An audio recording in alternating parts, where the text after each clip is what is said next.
Now, let's go ahead and create a script, okay? Now, so the first step is obviously, so we want to create web scraper and R. Now, the first step is that we need to load our Selenium library. Selenium, there we go. Run, make sure it's running, and hopefully everyone got it set up. Now, the first step is to create an RS driver object, okay? I'm gonna call it RD. So RD is using the function RS driver, and there's a port. You can use you can just leave it blank, or if you want to do it like the slides, we have verbose equal to false and also the port number. So we have verbose equal to false, and I'm not sure what verbose does. I mean, you can ignore it and see what happens. But the port number is, like, what do I have here? 4445L. Now, the port number, sometimes when you run this line, it may give you an error and tell you that the port number on your computer is being used by another application. If that was the case, just increment it, okay? Just make it 44, like 46, 47, 48. Doesn't matter. It could be any number, okay? And there's probably some range for it, but you can just increment it or decrement it, yeah. Anyway, so I'm going to run this and see what happens. See, once I run this line of code, Google Chrome should open automatically. And here it is. It's at the bottom, okay? So if I click on this guy, see, it opens a browser. I think we saw this last time. And it says Google Chrome is being controlled by automated software, okay? Now, just so that you can see the browser and the code at the same time, I'm gonna split my screen. I can do this, and then this, and there we go. Beautiful. Now I have my code. We also have the browser open up here, and once we write the code, we run the code, we can see exactly what happens. All right, now, okay, so the next step is I'm going to create something called remdr. I mean, it could be any variable. I'm just naming it, okay? Remdr is equal to the RD $. We have client and we have server. We need the client side, okay? We need the client side. So I'm going to run this. Nothing really happens here, but this means that remdr is a handle that is pointing to this web page. So from now on, remdr is going to be pointing to this web page. Even if we navigate and go to a different website, the remdr value is going to be just updating. Yeah. What is the server here? I think that the handler is like the client that is actually going to the place. So where is the server? What is the server? I'm not sure. I don't know. Does anyone know what the server does? Inside the R library? It's yeah, it is. It's inside what? The R library? Inside what? Yeah, I don't know what the server does, honestly. I don't know. I've just used the client myself. Okay. But anyway, once you do the client, it means this variable, or remdr, is pointing to this browser, okay? To this interface. Now, okay, what is the first thing you want to do with the browser? You want to navigate, right? Okay, very simple. Remdr $, there should be a built-in function called navigate. Just type it in. There we go. See? Navigate. Correct? Inside navigate, you have to put the URL string. So in this case, let's navigate to Google. So HTTPS or HTTP, doesn't matter. Oops. And then www.google.com. Yeah, it's a new website I created here. Google.com. And once I run this line, so I'm going to run line 5 and then see what happens in the browser. There we go. So it just navigates to google.com just by running line 5. Right? There we go. Okay. Now, it's going to get a little trickier here, but I mean, very easy to understand, I think. The next step is, well, what can we do with Google? The only thing we can do is type something here, right? Now, in order to send some text into this text box, we need to tell the code, or we need to find this object in this HTML web page. Do you agree? How can you point to this from the code? You have to find it somehow. Okay. In order to find this guy, we're going to look into the HTML source code and find a unique tag like ID or name for this guy. We have to find it out. Now, in order to find that out, all you have to do is, on the web page, just right-click on that object, like this, and do inspect, okay? And click on inspect, and you will see the source code shows up, okay? Now, I'm just going to do this. Now, see, if I point to this part of the code, which part of the web page highlights? The whole thing. Okay. Now, so this part of the code is not corresponding to that text box, by the way. We need to find which part of the code it is. In order to do that, one more time, right-click on this and do inspect. Now, there we go. See? This code, this HTML code, is the source code for that text box. Why? Because once you hover over the source code, the text box is highlighted. All right, so now we know this is the source code. Now, in the source code, you have to look for unique tags such as ID and name. So other tags like class, div, a, blah, blah, blah, are not unique. But if you can find the tag name or ID, the value is going to be unique inside that HTML web page. Do you see any name or ID here? Name is the ID. The name is what? Q. Name is Q. ID is Q. Beautiful. Exactly. The name is Q. So it means name equal to Q is corresponding to that text box. See? Here it is. Here it is. Name equal to Q. Right here. Name equal to Q.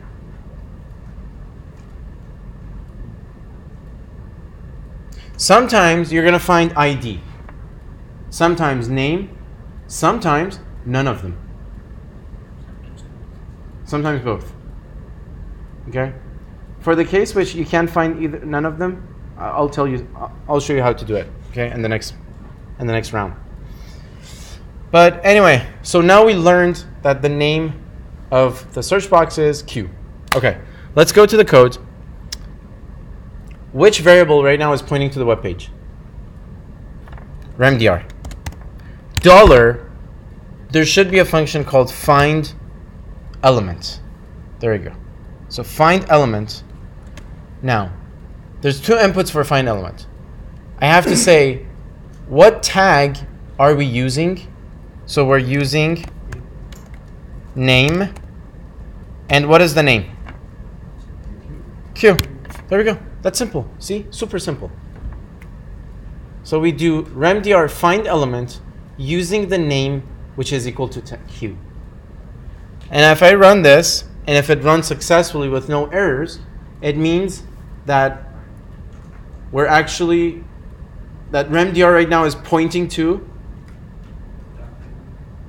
remdr is pointing to the web page, but the returning value result is going to be pointing to this object. So I have to put it in something. So I have to put this guy in something called like web element. All right, I'm just going to call it web elem and then run it.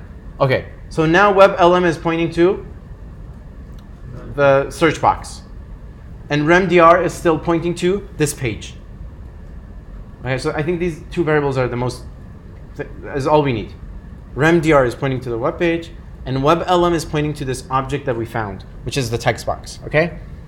All right. So after you find this, what are you going to do? We have to send some text into this guy. So see, even if you don't know what the name is, okay, let's say, I mean, honestly, I forgot what the exact name was for this function. Just put $, and say that, okay, it's probably like send something. So just do send and see if there's any functions that could be related to this. And there you go. Like send keys to element is the one. Okay. Send keys to element. I'm going to select this function. And we need to create a list of a string. Okay. And so the example that we have in the slides, I'm just going to use the same example, is like, how old is Obama? Okay. So I'm just going to put some text, how old is Obama? And then question mark. Now, I'm going to run line 7 and see what happens. Well, let me first close this guy, close the source code so you can exactly see what's going on, what's happening. So I'm going to run line 7. There we go. How old is Obama? Is going to be sent to the text box. Now, what do you do next? You press enter, right? You press, you write something in Google and then just press enter. In order to press enter, you can send end line element to the text box, right? So end line is \n. Anytime if in your code, any programming language, if you have \, it means it's a special character. Okay, so even if you put it in double quotes, it's not going to print like \. It means a special character. So if you put \n, it means go to the next line or enter. If you put \t, it means tab. Okay, so in this case, at the end of my string, I'm going to put \n. That's simple. And then now if I run, it's going to print how old is Obama in the text box and also press enter. See? There we go. /n is to enter. Yeah, \n. \n is the special character for enter. Is a special character for enter. It's just like pressing the enter button on your keyboard. See? This is the text I put here. All right. Now let's do something else. I want to show you some example that we want to click on something, but we can't find the ID or name. Okay. Let's click on images. Again, we want to write some code that would automatically click on images, the images link. Okay. So again, I go here on images, right click, inspect. You have to do it one more time. Inspect, just to get the code that corresponds to the images link. Okay? Okay, now can you give me a unique name or ID here?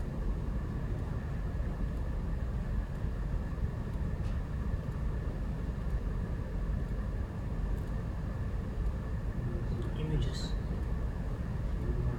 No, so the images tag is not unique. It should be either name or ID. Name or ID. Any other tag is not unique. Okay, we can't find it, right? We can't find it. Maybe because it's hidden. It's hidden or something. Or it doesn't have it. Now the question is, how can we find this element using that function find element? The answer is XPath. Now XPath in HTML code is like street address for every object. Okay? Now in order to extract the XPath here, and this is the reason that we're using Chrome, because finding XPath here is very easy. With Chrome, in Safari, and Firefox, you cannot do it like as the way that we want to do it here. Just right click on the code here, see? On the corresponding code in the HTML web page that is highlighted. Right code, and then inside copy, you have one of the options as copy, XPath. Copy, XPath. So select copy XPath. Okay, and then I'm just going to print it here so you can see what it looks like. So this is XPath. As I said, it's like the street address for the images link in this HTML web page. What does this mean? This means / star means like go through the code, ignore everything until you reach a component which the ID is blah blah blah. And then go to the third div node, and then go to the A tag. It's just like street address. You have the street number, you have the street name, and then you have the city, and then you have the zip code. Given this information, you can find any component in the web page. So this is the street address, or we call it the XPath, for the link images. Okay? So we're not even using ID or anything. This is ID for something else. This is ID for another component inside the web page. This is not the ID for images. Okay? Now, so once we have this, again, we can use find element to find an element that has an XPath of this. Okay, so I'm going to remove this right now. I'm just going to cut it out. And I'm going to say the next web element that I'm looking for is, web element, yeah, is equal to what? remdr, because remdr is pointing to the current web page. Do you agree? Okay, so remdr dollar, again, find, rem capital D R dollar find element, this time using what? XPath. Comma, I'm going to go to the next line so you can see the whole code, okay? And what is the XPath? Put double quotes and put the XPath in it. Now there's something very minor here that you need to change. So this whole XPath thing should show in green. If not, if you run this, you'll get an error. And anytime you get an error saying that this object does not exist or you can't find this object, it means, okay, there's something wrong in the XPath or in the ID or in the name. In order to make this happen, in order to fix this, I mean, like the first time it took me honestly 1 hour to figure this out. But instead of these double quotes, put single quote. That's it. See? You can also do the same thing on the outside. Yeah. Oh, you mean like put single quote here? Just once on the outside. Oh, But okay. You can't do both. Gotcha. All right. Yeah. So you have to fix these double quotes. Okay. I mean, one of them. Just maybe fix the. I fixed the inner one. I just changed this double quote to single quote, and now everything turns into green. What about backslash over here? If I provide backslash, You can escape it. escape. Yeah. Skip what? Escape the double quote. Double quotes. You can put backslash. Mm-hmm. Okay. Is that gonna help? I don't think you need it anymore. You don't need it anymore. Yeah. I mean, in this case, yeah, for sure. I'm just thinking about that case. But anyway, this if you run line 9 again, it's gonna run successfully. So it means that WebLM right now is pointing to images. It's pointing to images. Now, all you have to do is, okay, what should I do next? What should I do with WebLM? I have to click it. I have to click it. So WebLM dollar click element. And now I'm going to run this. Okay? I'm going to run this and see what happens. There we go. It clicked on the images link.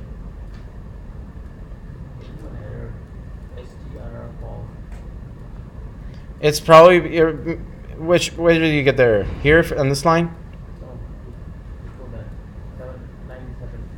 Line 7?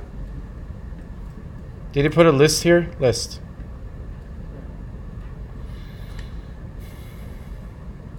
All right. Anyway, I will share my code with you. Okay. I'll just post the code on Canvas, just in case if you have any errors or if you cannot follow up right now. So you will have the code. I mean, the code is running, so obviously if you just use the same code, it should work. Now, another thing that is useful that we use in web scraping is so again, which variable is pointing to the web page? remdr. So you can apply some functions on remdr, such as go back. It's just like pressing this go back button. See, if I run this line 12, what happens? It goes back. Or I can do remdr dollar go forward, and it goes forward. Or I can do remdr dollar get current URL, and if I run, see, this is the current URL that remdr is pointing to, or the current URL of this web page. These functions are very useful because especially when you write code and automate something, well, at every step you don't know what the URL is, and you can just print it out and see what is it. Get the current URL. Just see like where is remdr pointing to right now. All right, now let's do something fun. I'm gonna skip these lines. I want to run these lines, line 5 to 111 to line 11. I want to run it. I want to put it inside a loop and run it 1,000 times. Okay. We just want to automate this. We just want to this happen over and over and drive Google nuts. Okay. Let's. So I'm going to put a loop around this. So I'm going to put a loop I and 1 to like 1,000 or 100, and then just put this whole thing inside this loop. All right. So this is what I did. I just added a for loop here. I added a for loop to iterate 100 times from line 5 to line 12. Okay? Now let's run it one more time. Let's see what happens. There we go. So it's going to be running 100 times until Google will probably stop us, yeah, at some point. Okay, while this is running, any questions, any comments, feedback, anything? Now, I'm sure you're gonna have like, again, so many questions here. Like, for example, if you have a table inside the HTML web page, how can you extract the information inside the table? Okay, you see, I know. But so for doing that, again, there's functions in the RSL package. For example, there's a function called getHTMLTable. And if you apply it to remdr, whatever table you have in that page is going to be extracted into this data frame, and then you can print it into a CSV, into a text file. Okay? Again, there's many details here. I mean, if I want to do this, if I want to do that, how can I do this? What I did here was just like some basic navigation. Just wanted to show you like how you can do find element using ID, name, also XPath. It's an important concept. XPath is very, very useful. It's a very important concept. That's it. But for doing more complicated stuff, like as I said, extracting some text out of it, or there's like another function that you can extract the whole text inside a web page, and then you have to do some text analysis, like to find the answer to your question. Because if you have like plenty of text there, you have to do some analysis, do some text analysis. Okay, so it could be a complicated project. Now, I noticed some people are going to be doing some projects, especially for your final project, that you want to do, like if anyone is using like the Twitter data set, there are some packages already, some functions in R that will do this scraping for you automatically. For example, there's a package that will automatically scrape tweets. It will do it automatically for you. Okay, so you don't really need to build this, I mean, from scratch, because it's going to take a lot of your time. Okay, but if there's something unique that it didn't stop us, right? That's weird. Tonight Google is dumb because it usually. Stanford. Yeah.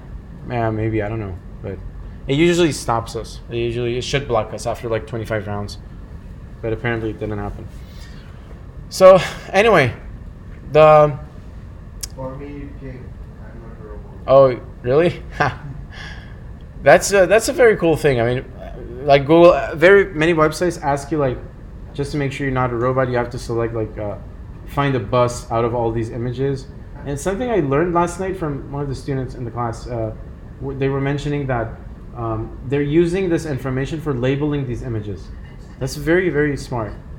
And they're actually taking your time for free, and you're labeling those images so they can build a classifier later using neural networks to classify and detect the bus in an image. Right? Well, that's very smart. Anyway, but it's not blocking me for I don't know what reason. All right, that's pretty much it. I mean, we just wanted to see some basics. Again, there's plenty of stuff that you can do here, and it really depends on your test case, on your application. All right, any questions about this code here? The vehicle you are saying, right, is it data scraping? Do we call it data scraping? Yeah. Oh, which one? The like the Because text part. you search some data. Yeah. So Oh, you want so it- you get the data. No, and then you do like text mining or text analysis, or we also call it NLP, There's a TM natural package also. language processing. What's that? There's a TM package for it. Yeah. There's also like a tidy package. Yeah, you can use. It's called, I think. Oh, it ran 100 times successfully. So yeah, there's like a tidy package in R. It's beautiful. If someone is interested in text analysis or text mining or NLP, natural language processing, we call it. If you're interested, the tidy package is very useful. It has like so many beautiful functions. Like you can even do like sentiment analysis and, for example, count the positive words in a text or negative words in a text, just to see if this is like a positive text or is it negative. That could be used for, like, for example, detecting like fake news or if there's something disturbing, you can detect it. If there's like too many negative words, it's probably something disturbing, right? You can block it. So again, there's plenty of packages, plenty of functions. They're all built in. I mean, before you do any implementation, especially for your final project, search for a package, and maybe it will simplify your task a lot. Okay, don't start doing like implementation from scratch, because it's going to take a lot of your time and a lot of effort usually. All right. Anyway, I'll share the code with you later, and so that if you want and if you want to run this code later, you can do it. Let me just pull this out. All right. Yeah, that's all. We're going to skip these because we went through all this code. Finally, the last topic we have, and we still have another 20 minutes to spend on this, is the Shiny package. This is also a very interesting package in R that will help you to create web apps, web applications in R. And this is way simpler than using PHP or like JavaScript or HTML code, right? And those are also, or like C#. You can also use like C# for creating web apps. But those languages are like not very easy. But this one is like super easy. And you can like build this web app in like 10 minutes using Shiny. Okay, it's very simple. We're gonna look into this right now. So if we're doing this, there's a beautiful tutorial called Shiny. That's the webpage, shiny.rstudio.com. The great thing about R, I mean, one of the reasons that R is so popular, and also Python as well, is because all these like tutorial manuals for these packages are very useful and very simple to learn and understand and follow. That's why. It's one of the reasons. Because there's plenty of examples in the gallery you can look into, you can explore, sample code, you can run it, you can modify it, you can make your changes and make something work. Anyway, so if you go to this website, somewhere in the website there's also a video you can watch. It's a 2-hour video and explains every single detail in Shiny. Okay, so if you're interested by any chance to like become an expert in Shiny and create like some complex web apps, you can watch that video. Okay, it's going to give you some very useful information about it. But for now, we're just going to look into Gallery and see some of the examples, and then we're going to create a real Shiny app and play around with it and create some stuff. Okay. Now, yeah. So let me go to this website here. So Shiny R. There we go. If you go to Gallery here at the top, see there's Gallery. There's plenty of examples here. Okay, I'm just gonna show you like one of the. This is like a simple one that we have seen before, the iris dataset. Now, the great thing about the Gallery here is that you see the web app here at the top, and then if you scroll down, you see the source code. So it means that if you just copy and paste the source code in R, you can reproduce this web app, okay? So this is how the web app looks like. See, you have like some select box here that you can select multiple options. So here you have the X variable and you have the Y variable. And if you select on each of them, you see like you have those 4 options or those 5 column names that you can select. And this is interesting. Like you can change the cluster numbers and it will change in real time. See if I increase this, see what happens, right? It's increasing the clusters using k-means in real time. Or I'm just going to decrease it. Then you can change like the X variable to petal length. to pedal width. You can change this one, and so on and so forth. Right? So this is what we mean by a web app. It's like some it's a user interface, and the user has like some select boxes. They can pick different items, and the results is going to be shown in real time. Okay. Once they make the changes, they're going to see the results right away. They don't need to click on a button or just wait for the web page to load or anything. It's just going to happen in real time. Now,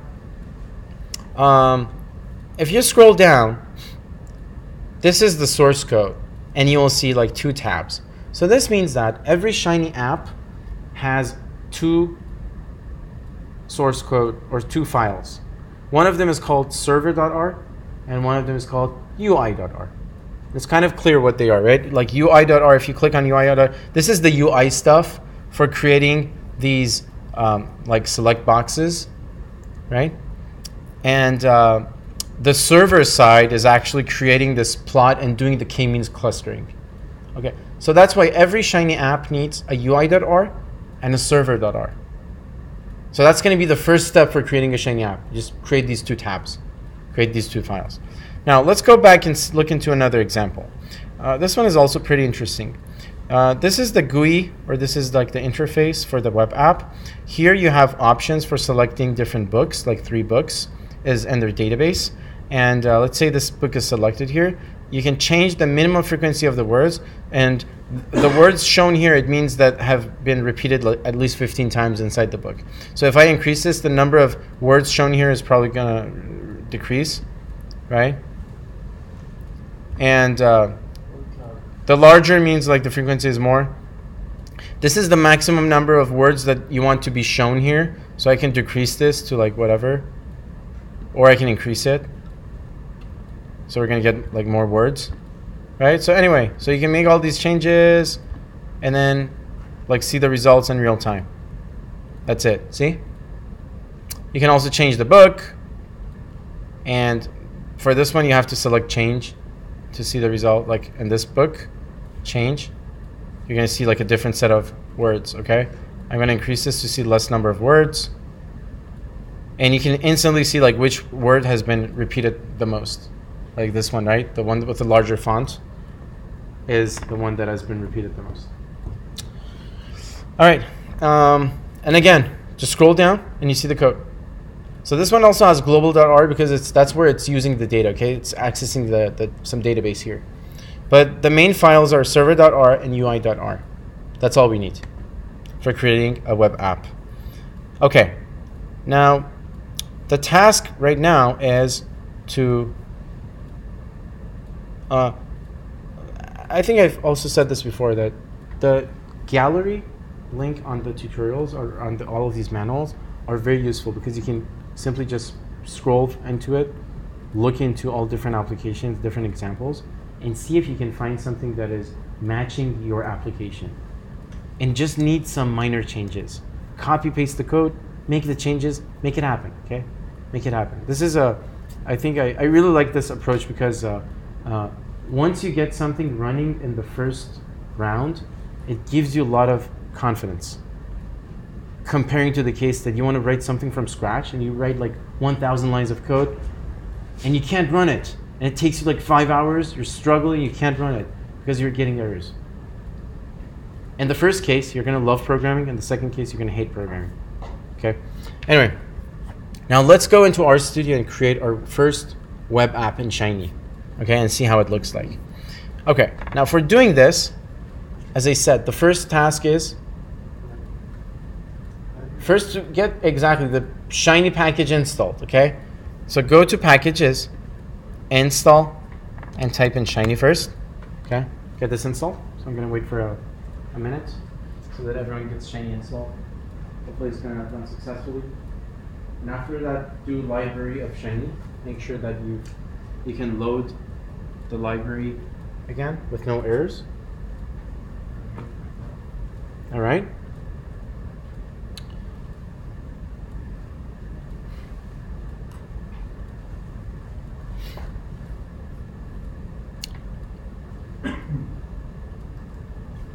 Also, just do a library of Shiny, just to make sure it's.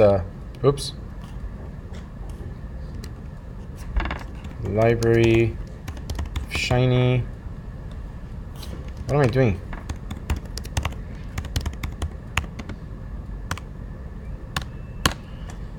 And it's working successfully. All right, everyone got it installed, running? Beautiful. Now, all we have to do is we have to create a UI.r and a server.r file. For doing that, just open an R script, right? And it's called like untitled whatever. And do Command S or Control S on Windows, which means you want to save the file. Okay. Also select the location you want to save it, and call it UI with small letters. UI. That's it. Save. There we go. So we got a tab called UI.r, right? Now, the same thing for server. Just open a new R script and do Command S or Control S and call it server. Make sure you save it at the same location that you have the UI.r, okay? And call this one server, enter. I'm going to replace it because I have one. And there we go. So we got a UI.r and a server.r file. And we created our first web app. Now, do you know how to run this? Has anything changed there in the top? You can see? Anything changed? There's like a new, exactly. See, we have a new button called Run App. So once you get UI.r and server.r, RStudio knows that you want to run a web app. And you see that new button there, okay? Very simple, just click on it. There we go. It runs your web app. So we got a web app. See, it opens like in something like a browser, okay? And well, it's no UI defined because we haven't defined anything yet. All right? Okay. Now, let's get this working. Let's go back to the slides. Okay, let's go back to the slides. On slide 37, copy this code, see, all the way to here. Copy this code, okay? Don't include UI.r. UI.r is just the name of, the tab, the UI.r file. So copy this code and go back to UI.r and just paste it, okay? The same way it is. So copy, go back here, make sure you select UI.r and paste this guy, and then save it. Make sure you save it, okay? Make sure you do Command S or Control S. Now go back to the code again. I'm sorry, go back to the slides.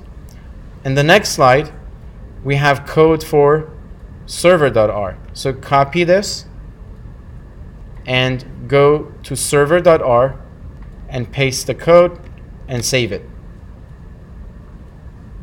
Okay? Now press Run App. Press Run App and see what you see. What do you see? There we go. We got a real website, right? We got a real web app here. So we have a title. We also have a select box here, which if you click on it, you have two options, right? But if you click any of the options, nothing happens because we haven't defined action items yet. But that's what we're going to do right now. We want to create something right now, okay?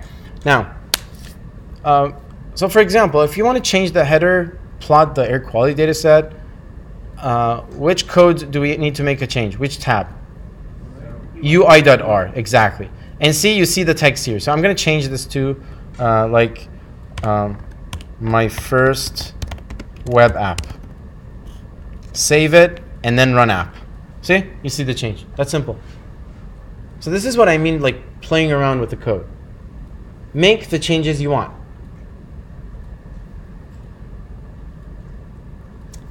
Okay.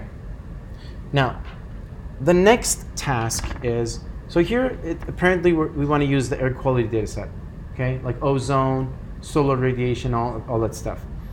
Let's go ahead and create a scatter plot, which means two-dimensional, and ask the user to select the x-axis and the y-axis, okay? So for doing that, we already have the x-axis option. We just need to add another box and call it y-axis and give options to the user, right? Yeah, exactly. So we're going to go again to UI.R. Let's go to UI.R and just look at the code. Okay, by looking at the code, you can see select input, okay, from here. See, from this parentheses to here is the code and is the function for, make sure you select from here. See, not the last parenthesis, because this last parentheses belongs to this sidebar panel. Okay, so this last parenthesis belongs to the sidebar. We need the code from here to select input. This code is going to create one of those select boxes, or we call it select input boxes. And as you can see, this is the label that is going to be shown at the top of that box. And this list is a list of options that are going to be shown to the user. Now, why do we have like ozone equal to ozone? What does this mean? This means, yeah, very good. This is going to be the text or the label that is going to be shown on the box. And this is going to be the value that is going to be returned if the user selects that option. Now, for simplicity, we're always going to use the same, okay? And just put like ozone, ozone. We don't really want to change it. We don't want to make it complex, okay? I got the same thing here. So now you can see like how you can add more options, right? Just you put a comma. We're going to do it. We're going to do it in a moment. But first, copy this, okay? Copy this guy. And then put a comma right after. Go to the next line and paste, okay? And paste it and make some changes. Like this is the y-axis. Oops. Or again, this is the y-axis. And ozone and solar radiation, we're not going to change it. Okay, save it and then run app one more time. And what do you see? Now you see another box, another select box that is y-axis. Again, if you click on it, you see two options. Okay? Now, let's go ahead and add two more options for each. Wind and temperature. Wind and temp. I think it's temp, right? The column name and air quality is called temp. So let's go back to the code here and see after solar radiation in the first one, I put a comma. Go to the next line. Put wind equal to wind, another comma, and then temp equal to temp. I think it's called temp, right? I hope so. Let me make sure. Air quality equal to air quality, run. And if you look at it, yeah, it's wind and temp. Beautiful. So there we go. And I'm going to do the same thing for the y-axis. So put a comma here. Go to the next line. Put wind equal to wind, a comma. Put temp equal to, oops, what happened? Yeah, double quotes, put temp, and then equal to temp. And that's it. Save, run out, make sure you save it. And now you have 4 options for each of the boxes. Beautiful. All right, now we're done with UI. Okay, this is all we need for UI at this point. We don't really want to spend more time on it. Now the next step is we need to go to the server.r and create Ggplot based on the inputs and the selections from the user. Okay, so now you can kind of distinguish what is UI.r, what is server.r. UI.r is just like this interface here. If you want to make any changes in the appearance, you'd make the change in UI.r. But if you want to make changes in the functions or in like the plots or in the calculations or formulas or whatever, you go to server.r. So I'm going to close this guy and I'm going to go to server.r. And this part, see, I put like some comments here, body of the function. Okay. So for body of the function, we are going to create Ggplot here. Okay, for doing Ggplot, all we need to do is Ggplot. And what is the data set name? Air quality, comma. What is next? AES. All right. Now, what are the inputs for AES? it's going to be the X selected by the user and the Y selected by the user. Okay. There's a global variable called input. Just type input and then put $sign. What do you see? You see the name of those two select boxes. Those two boxes.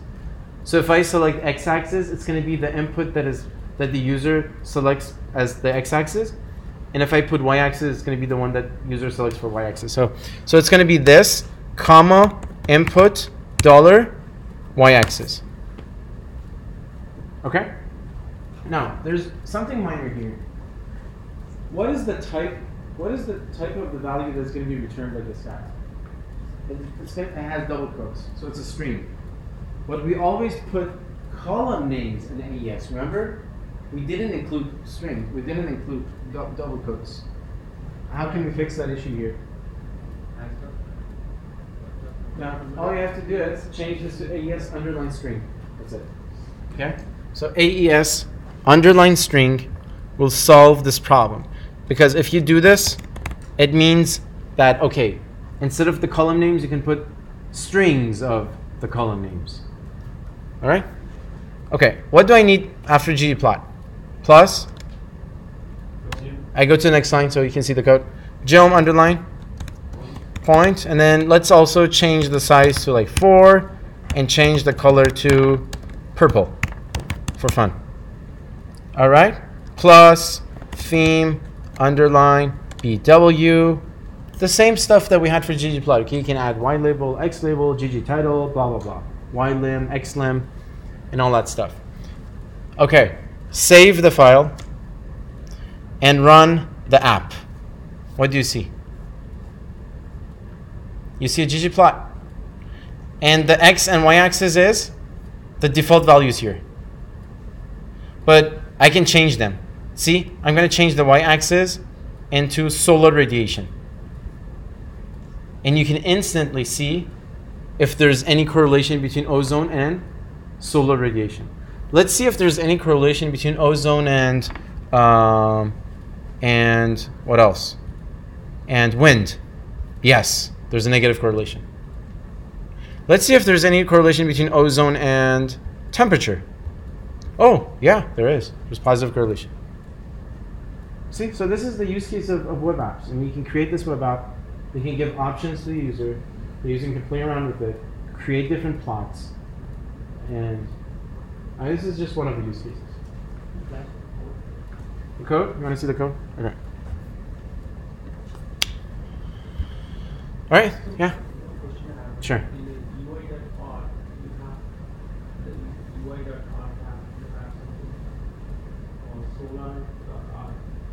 Mm-hmm.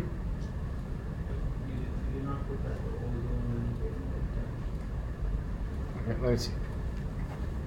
What's the question again? So in UI.R? Yeah. So if you look at the solar. Like what's this one? Is this like naming or? Oh, it's just a naming. Yeah. I'm sorry for the confusion. If it's because the name of that column is solar.r. That's why we put the same names. We put the same names of the columns in Earth quality data set. That's why. Yeah. All right. Any more questions? Anything else? Because I just want to add a few more points. That the next step is how do we publish this web app? How do we publish this web app? And I'm going to tell you. If you run this, take a look at it. At the top right, you have publish. Okay? And you can, so if you click on this, it will give you some options. You can publish the application by creating an account on RStudio's server. And then you can publish like 5 web apps for free, but if you want to do more, you have to pay something. But, so this is very simple, like 5 clicks, 3 clicks, boom, you get it published on RStudio. And it's going to be like rstudio.com/ your username / my first web app, for example. And then you can share that URL with anyone else. But the major problem that I think most of us have is our data in our company is confidential. We cannot post it on, or we cannot upload it on someone else's server. In order to fix that problem, you can use something called Shiny Server. So Shiny Server is an open server. It's an open source code that you can download for free and install it on a computer and make it a host and publish a web app on that host. Okay? And then share it with anyone. That's what I actually did for one of our projects. We installed Shiny Server on a Mac Mini, and then we hosted this web app on that Mac Mini, and then it was like an internal URL for that Mac Mini. I shared it with everyone, and that's it. Okay. There's one issue here. The Shiny Server is built in for Linux, not Mac, not Windows. But if you want to get it working on the Mac, you can do it, but you need to take 30 steps. Literally, like 30 steps. 1, 2, 3, 4, 5, 6, 7. You can find some manuals online. Just type like Shiny Server, install it on Mac. But it's a little painful on me.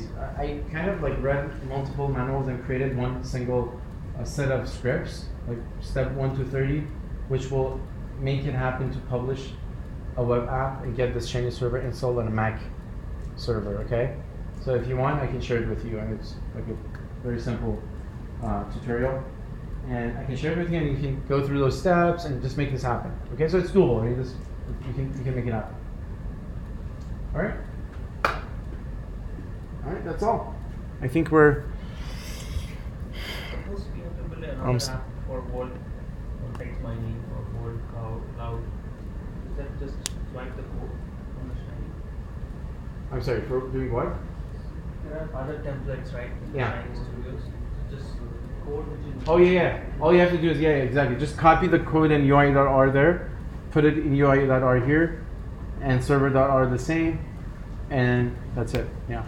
And you can actually reproduce the same Shiny apps in the gallery. All right, let's get into just finish up the slides. I think we have one or more slides to go, and we're done for tonight. All right, so this is the lab work for next time. Again, this is optional. This is the video that I was talking about. It's on the Shiny website. It's a 2-hour video and it explains like more details. Okay, right now we didn't go through details like what are all these syntaxes, how do we create like a radio button, how do we create like a text box. You can read about it there and watch this video if you want. And also, this is the last lab work. Use the spam database again to classify spam emails. Compare 5 different models by using repeated k-fold cross-validation. I think we haven't done this yet. And find the best model.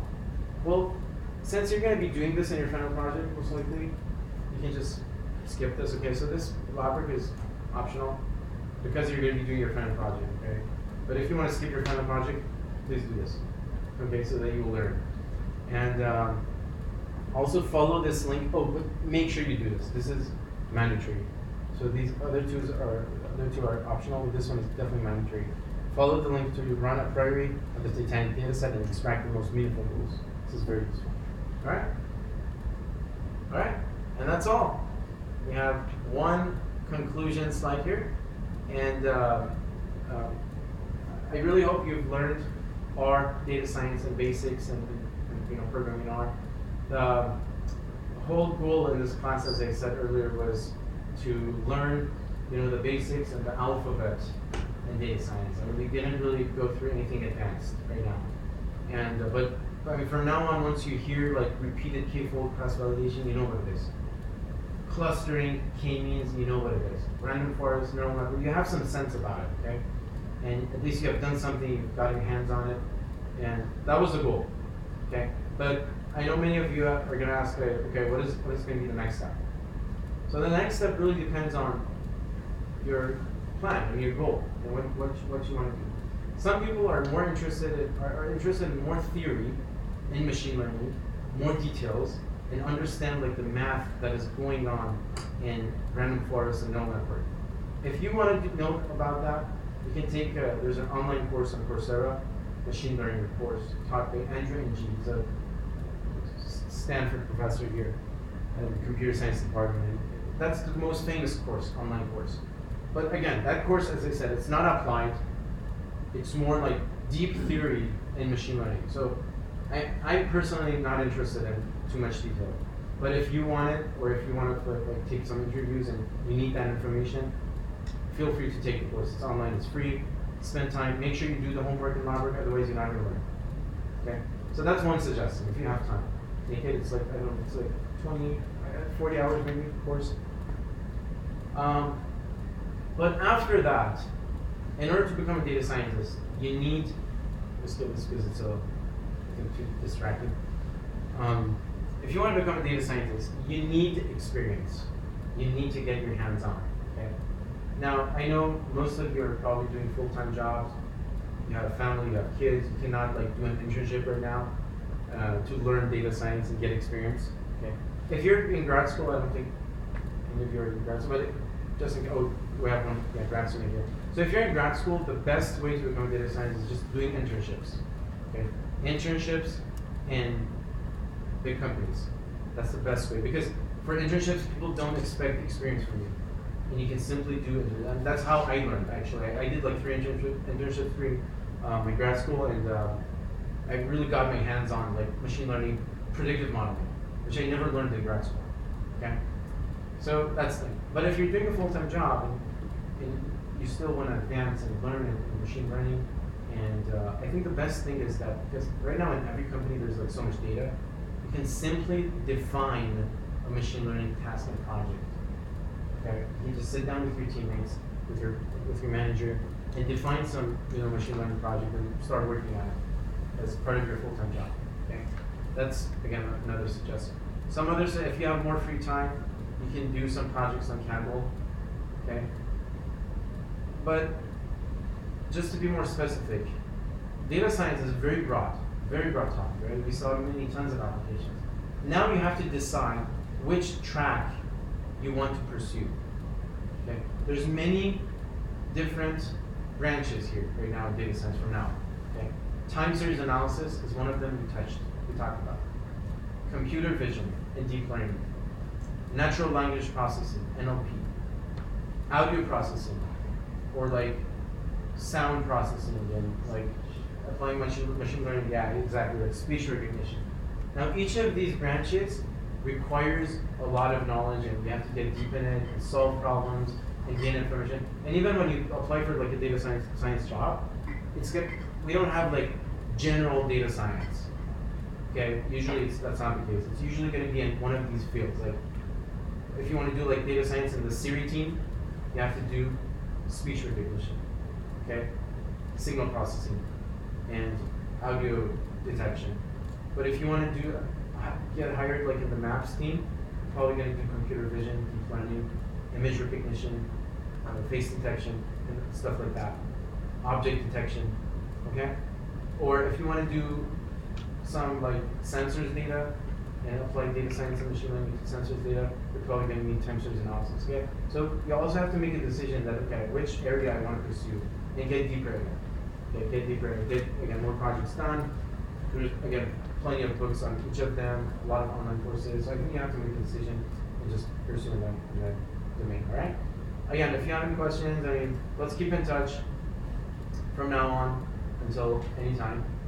And if you have any questions, if you have any, recommendation, if you have something interesting to share, please share. We can all learn from each other. And it's going to be, because this field is like changing so fast. And many of the slides that I have, some of them were like provided by, students. Like remember the malaria project, Mosquito Shazam? Yeah. One of the students shared, like after 1 year they took this class, they shared the link with me, and I said, wow, this is beautiful, I put it in the slides. Okay, so we can keep in touch forever, hopefully, until we're alive, and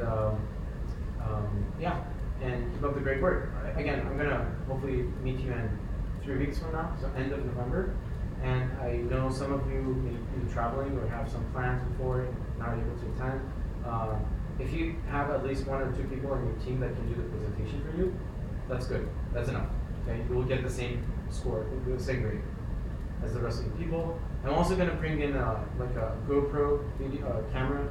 Just put it here as like a wide screen, lens, just to capture all the projects for both sessions and then share it with you. Okay, I'll put it on YouTube, and of course I'm not going to make it public. I'll just send you the link so you can watch the video. But if you have any issues for getting on the video, okay, for privacy stuff, whatever, let me know.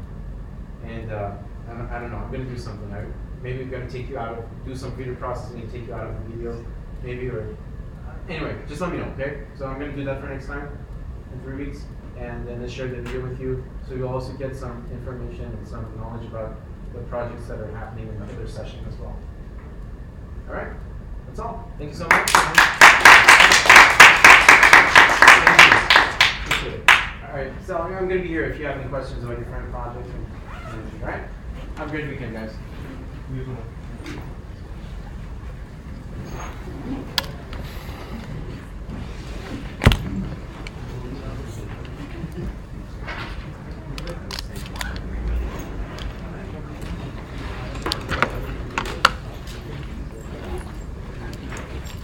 Hey, what's up? Yeah, of course. I was not able to open this run app, once I run it. I don't know, it just says. Oh, let's see. Yeah. Okay. You want to maybe put it here? Or,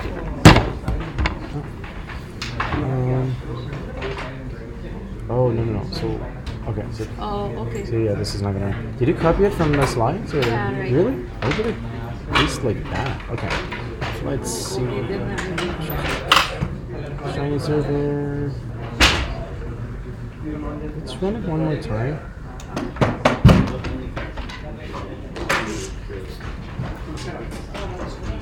Oh, okay, got it. Yeah, beautiful. Oh, yeah, okay. That was a There we mistake. go. Yeah. Thank you. All right. I'll see you.